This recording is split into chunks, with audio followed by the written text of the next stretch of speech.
dikorbankan. Dan Nabi di mana-mana itu ganteng. Memang Allah itu punya sunat unik. Nabi itu harus paling ganteng di kampungnya.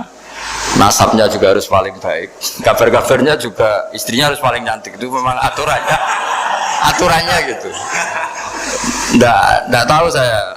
Dulu saya juga janggal. Kenapa Nabi aturannya harus gitu? Tangan-tangan di pemimpinnya LU izin itu. Maksudnya misalnya pemimpin. Assalamualaikum warahmatullahi wabarakatuh. Bismillahirrahmanirrahim. Rabbi syrah li sadri wa yassir li amri wahlul 'uqdatam min lisani yafqahu qawli. Allahumma shalli wa sallim wa barik ala habibika Mustafa Muhammadin wa ala alihi wa sahbihi ajmain. Nama ba'du. Semua jajaran direksi dan komisaris Bank Mandiri yang saya hormati, utamanya Ibu Desi Wahyuni selaku pimpinan Semarang, Ibu Sulistriana selaku pimpinan Kudus, Bapak, dan di sini juga hadir Bapak Rosidi dari Mabes, Bapak Abdus Syakur dari Telkom, semua yang saya hormati. Ini kalau mempersiapkan ngaji kitab Kasyifatus Saja dikarang oleh Syekh Nawawi. Syekh Nawawi itu ulama top Indonesia yang hidup di Mekah, juga meninggal di Mekah. Dulu di antara kearifan buyut-buyut kami, leluhur kami, itu kalau cerita itu nggak apa-apa kamu mondok di Mekah di sana, tapi bawa pohon yang hidup di Indonesia. Jadi artinya bawa manhaj, metode dakwah yang bisa hidup di Indonesia. Ini penting kata Mbah Mun, karena wa ma arsalna min rasulin illa bilisani qaumi. Semua rasul diutus itu pasti sesuai kultur kaumnya. Saya punya sedikit cerita tentang kultur. Kultur itu nilai yang disepakati masyarakat, meskipun persepsi itu salah. Saya cerita sedikit tentang keunikan kultur. Nabi Yunus itu nabi. Di mana-mana nabi itu mengajak ke tauhid, ajaran yang benar ini. Dan dulu nabi itu nggak punya polisi, nggak punya densus, jadi nggak bisa nabi nyuruh yang nggak setuju tangkap, itu nggak bisa. Tapi punya Tuhan. Jadi kalau yang tidak percaya dakwahnya itu ancamannya azab. Dulu itu nggak ada polisi, nggak ada pengadilan, sehingga kalau ada kesalahan itu ancamannya itu akan turun apa? Azab, siksa itu. Sekarang kan kalau kita jadi pemimpin kan agak enak itu, punya keamanan, punya macam-macam lah. Singkat cerita, sudah dakwah sekian tahun itu umatnya nggak percaya kalau beliau seorang nabi, bahwa ajaran tauhid itu benar ya. Akhirnya cerita ini terkenal sekali, mungkin beberapa terputus ya, tapi terputus cerita ini saya ceritakan secara lengkap. Terus beliau cerita, ini waktu sudah lama saya dakwah, sudah lama saya sosialisasi itu tentang kebenaran, Anda tetap nggak iman ini 3 hari lagi pasti ada adab. 3 hari ada adab itu delalah masyarakatnya tuh kepikiran, jangan-jangan iya itu. Nah, ketika jangan-jangan iya itu diintip, rumahnya Nabi Yunus itu diintip, ya agak aneh. Diintip delalah orangnya nggak ada itu. Kalau Quran bahasakan abaqo itu minggat itu pergi nggak pamit. Itu bahasanya abaqo itu minggat. Meskipun kita tidak mungkin membahasakan Nabi itu minggat, tapi dibahasakan tindakan kan tidak mungkin karena nggak pamit itu. Jadi harus dibahasakan minggat itu. Quran sendiri bahasakan abaqo. Nah, cara berpikir masyarakat gini, kalau kampung ini mau dibalik sama Allah, mau ada adab, logikanya yang tahu akan ada adab itu pasti sudah pergi. Padahal Nabi Yunus pergi ini bukan karena takut azab, mangkel. Nyai suwi gagal seminggat ya kan gitu. Jadi ada kiai minggat itu ada dalilnya karena dulu tuh kalau mangkel itu suami mangkel istri itu ya harus minggat, istri ya harus minggat. Dulu itu ya boleh, maksudnya boleh itu ya kalau darurat ya minggat sedikit lah, ada nggak apa-apa. Nah, Nabi Yunus itu minggat tadi abaqo itu kalau dalam bahasa Arab pergi gak pamit ya. Kalau orang Jawa bilang minggat. Kalau itu sebenarnya saking mangkelnya, saking emosinya, beliau akhirnya meninggalkan kaumnya tanpa pamit. Tapi kaumnya itu menjadi tahu bahwa ini serius Yunus. Buktinya dia agak berani di kampung, berarti mau ada adab betul itu. Dan efek positif dari teori itu, teori kultur tadi. Kalau ada adab pasti dia pertama yang lari. Kayak dukun itu. Kenapa kita tidak percaya dukun nomor itu? Itu kan paling yang minta nomor dulu ada SDSB itu. Forecast itu kan paling salam template-nya kan 100.000. Padahal dulu forecast itu berapa? Kalau menang kan miliaran ya, juta. Itu untuk kultur kita agak percaya dukun kan ngapain ngumpulin uang 100.000? Kalau dia tahu nomornya kan mendingan tombok sendiri gitu. Itu kan. Jadi orang itu mesti punya teori umum untuk membenarkan sesuatu atau membohongkan itu. Akhirnya umatnya Nabi Yunus itu iman. Iman itu artinya percaya kalau ini tidak main-main. Buktinya Nabi Yunus gak berani di situ. Akhirnya mereka tobat. Saat itu juga mereka wiridan di lapangan. Terus semua kesalahannya diselesaikan. Sampai ada rumah yang sudah dibangun permanen karena di tanah tetangga dirobohkan saat itu juga. Bahkan ada batu yang dulu nyuri, satu dua batu yang dulu hasil nyuri, saat itu juga dirobohkan, dikembalikan sama yang punya. Hari itu semua kedoliman diselesaikan. Ini penting saya utarakan, jadi tobat itu tidak hanya istighfar. Kalau istighfar ribet, tobatnya orang punya utang terus istighfar gitu kan ribet. Kan ribet itu. Ada punya utang terus minta maaf itu kan ribet itu. Harus diselesaikan itu. Tobat diterima sama Allah. Batas akhir finish dari harusnya ada adab, misalnya Senin, Selasa, Rebu, harusnya Rebu itu sudah kena adab, ternyata Rebu itu tidak kena adab. Nabi Yunus sebetulnya juga penasaran kampungnya itu kena adab tidak, dilihat dari jauh ternyata tidak, tambah kecewa dia. Jadi, wah ini saya kalau pulang pasti dibunuh karena saya dianggap pembohong. Di masyarakat situ ada aturan siapa yang bohong dibunuh. Padahal Nabi Yunus ngumumkan nanti Rebu ada azab, kira-kira gitu. Ternyata Rebu itu udah ada azab, makanya dia sudah di batas kampung kembali minggat lagi karena nanti pulang pasti dibunuh karena dia ada kebohong. Ya akhirnya masyhur itu, terus dia ikut nelayan sekenanya, yang penting lari dari kampung, ikut nelayan sekenanya. Zaman itu, ini saya ulang lagi, zaman itu nanti ini efeknya nanti ke tauhid. Zaman itu para nelayan tuh kayak sepakat kalau ada kapal atau perahu kok mau tenggelam itu pasti ada yang minggat. Hanya minggat itu pergi tidak terhormat itu. Terus fasahama fakana minal mudkhadin. Nah dulu itu orang sudah punya peradaban. Ini cerita kultur, sudah punya peradaban. Ya sekarang gini, kalau nyemplungkan salah satu kan tidak adil diundi. Ternyata yang keluar dia Nabi Yunus. Terus mereka tahu ini orang nggak pantas dikorbankan. Dan Nabi di mana-mana itu ganteng. Orang Allah itu punya sunat unik. Nabi itu harus paling ganteng di kampungnya. Nasabnya juga harus paling baik. Kabar-kabarnya juga istrinya harus paling cantik. Itu memang aturannya gitu. Nggak tahu saya. Dulu saya juga janggal. Kenapa Nabi aturannya harus gitu? Tangan-tangan di pemimpin elek izin itu. Maksudnya misalnya pemimpin dia pasak keriting itu kan piye gitu rasanya itu. Jadi Nabi itu pasti itu paling ganteng di kampungnya. Terus dari nasab ya terbaik. Terus rata-rata istrinya itu ya selain solihah itu ya paling cantik.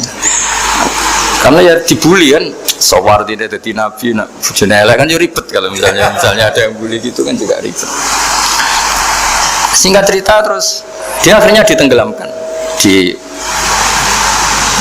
dibuang karena beliau seorang nabi. Faltaqamahul khut, beliau ditelan ya, Iltikom itu tidak digigit, ditelan ya. Karena ditelan beliau tidak ngalami dikunyah, ditelan. Iltikom itu ditelan. Karena beliau seorang nabi, di dalam batnil khut itu di perut itu dia wiridan, dan barokahnya wiridan itu perut ikan ini menjadi masjid. Dia nyaman di situ, nyaman karena terus ngalami karomah lah. Andikan wali itu ngalamin karomah. Nah, kesimpulan dari cerita ini itu apa? Masyarakat itu akan selalu dengan kulturnya sendiri. Para nabi juga punya kultur sendiri. Dan Allah yang ngelola itu semua. Saya ulang lagi, Allah yang ngelola itu semua. Makanya terus dua kultur ini kalau Allah menghendaki itu gampang sekali. Akhirnya yang terjadi apa? Nabi Yunus jadi kasih sanksi Allah karena pergi tidak pamit. Masyarakatnya justru enggak, karena tobat. Dan tobatnya masyarakatnya ini karena kekeliruan Nabi Yunus. Keliru dengan makna bukan dosa. Andai kan Nabi Yunus saat itu kok di rumah ingin menyaksikan adab, itu masyarakat mesti gak percaya kan ada adab. Mau ada adab kok dia di rumah gitu. Jadi unik, Allah cara ngelola masyarakat itu unik. Nah, dari keunikan-keunikan cara Allah ini kemudian lahirlah ilmu yang bernama ilmu tauhid, ilmu tawakal, ilmu pasrah nang pangeran itu.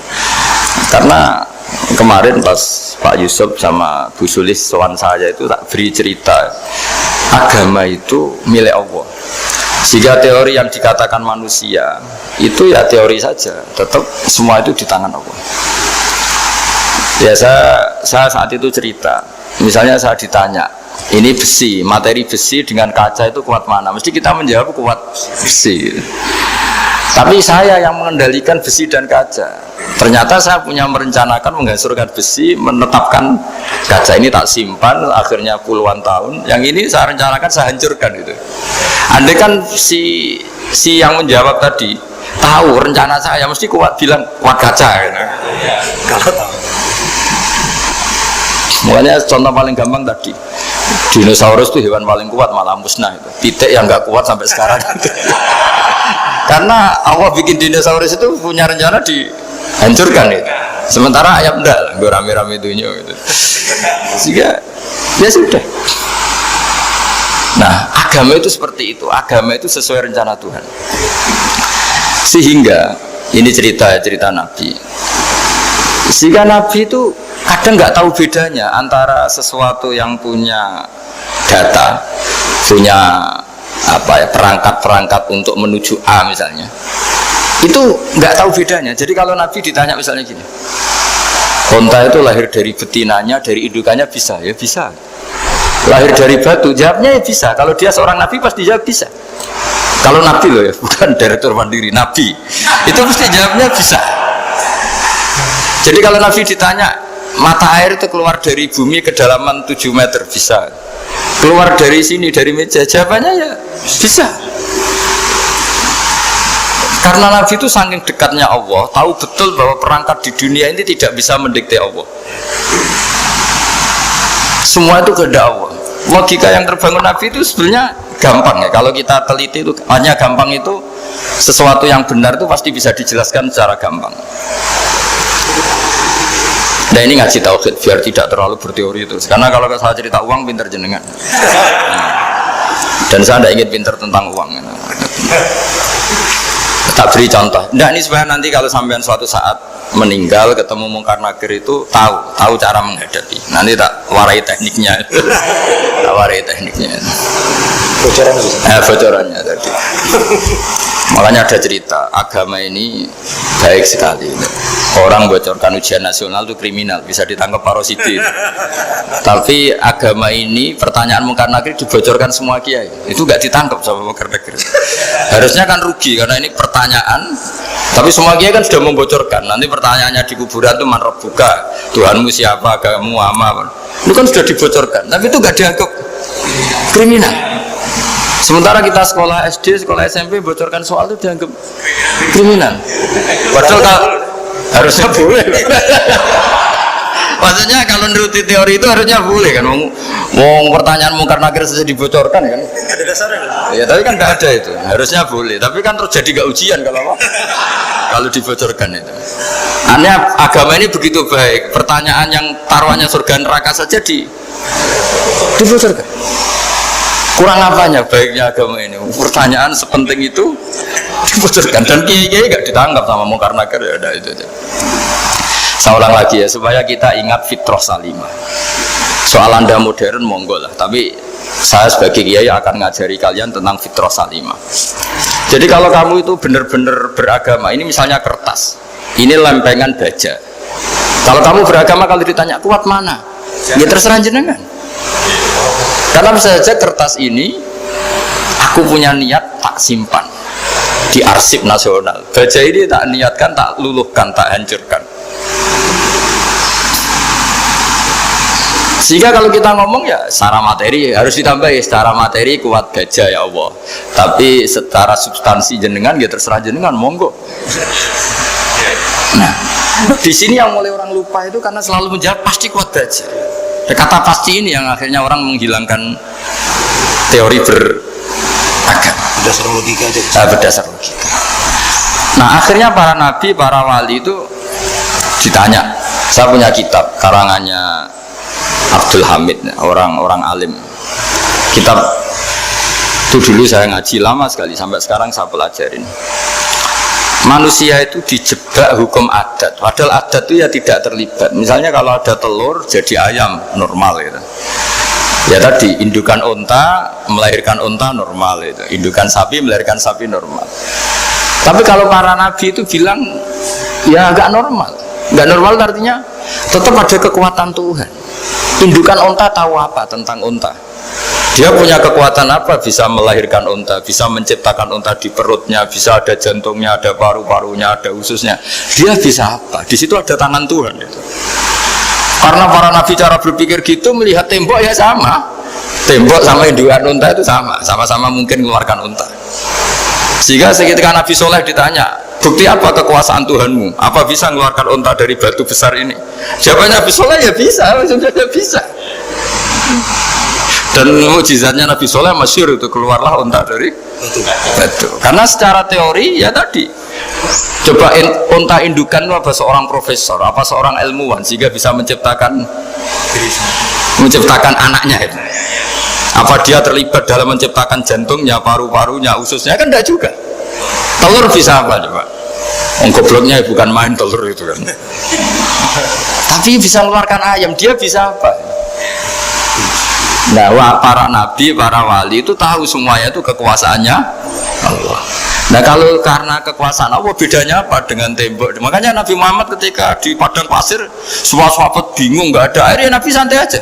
Ini gimana Nabi nggak ada air, nanti orang mati kehausan. Nabi ya santai aja. Kamu ingin air katanya? Iya. Nabi nunjuk apa itu ya sudah terus ada air. Ada yang keluar dari jemarinya, ada karena Nabi itu nggak tahu bedanya antara ini mungkin dan tidak mungkin, tuh nggak tahunya itu ya semuanya itu Allah. Kalau kamu kan nggak, wah daerah gini nggak mungkin ada air. Ini kan padang pasir. Air itu biasanya di daerah hutan gini malah berteori macam-macam. Seakan-akan tidak ada Tuhan. Jadi kalau orang nggak bakat wali pasti berpikirnya gitu. Makanya nggak wali-wali itu memang nggak bakat karena itu kan artinya menafikan kekuasaannya Allah kan. Seakan-akan Allah tidak mampu bikin air di situ. Tapi kalau Nabi santai aja. Makanya Nabi Ibrahim ketika mau dibakar ya santai aja. Menurut beliau api bisa apa? Jadi itu meskipun hukum adat dia selalu berjalan. Normalnya api yang membakar di padang pasir, normalnya ya nggak ada air. Normalnya batu ya nggak mengeluarkan unta. Tapi kamu jangan terjebak oleh keseharian yang Anda lihat. Tetap di balik itu ada kekuasaannya Allah Subhanahu wa Ta'ala. Nah ini yang namanya iman. Dengan iman seperti itu nanti ketika kita mati itu ya santai saja. Ketika kita hidup ya tidak tahu oksigen itu apa masuk ke tubuh kita sistemnya kayak apa, jantung kita ada ikut bikin, paru-paru kita. Artinya zaman kita hidup pun sebenarnya kita tidak bisa ngelola kehidupan itu tidak bisa. Nah kalau sama nggak bisa nanti setelah mati juga tidak bisa. Ya sudah ketika kita hidup yang ngelola juga Allah, ketika mati juga yang ngelola Bedanya apa? Nah, ini di sini terus kita dilatih inna sholati wa nusuki wa mahyaya wa mamati lillahi rabbil alamin. Tapi kenapa kita ragu terhadap kehidupan setelah kematian? Karena ketika kita hidup seakan-akan kita tahu cara hidup. Makanya Allah itu tersinggung betul ketika ada orang merasa bisa ngelola cara hidupnya. Makanya kata Allah kalau gojlok orang-orang yang kepedean itu, kalau kamu top, mbok jangan mati. Itu falaula in kuntum ghaira madinin tarji'unaha in kuntum shadiqin. Kalau kamu merasa top itu jangan mati. Di mana-mana mati itu tidak top. Falaula idza balaghatil khulqum wa antum khina idzin tanzurun. Mbok ketika nyawa kamu sudah sampai kerongkongan, kamu tarik lagi supaya kamu tidak mati. Mati itu tidak top. Katanya kamu top kok. Mati. Jangan mati. Kalau top itu jangan mati, jangan miskin, jangan tua, jangan jadi jelek. Pokoknya top terus itu. Itu digojol sama Allah. Tapi orang itu lupa bahwa nah ketika sehat begini kita seakan-akan ngelola kehidupan. Nah gara-gara merasa ngelola seakan-akan kalau mati lalu saya gimana ya kalau mati? Di kuburan ngapain ya? Terus kantornya gimana, kerjanya di mana? Ya tidak usah begitu.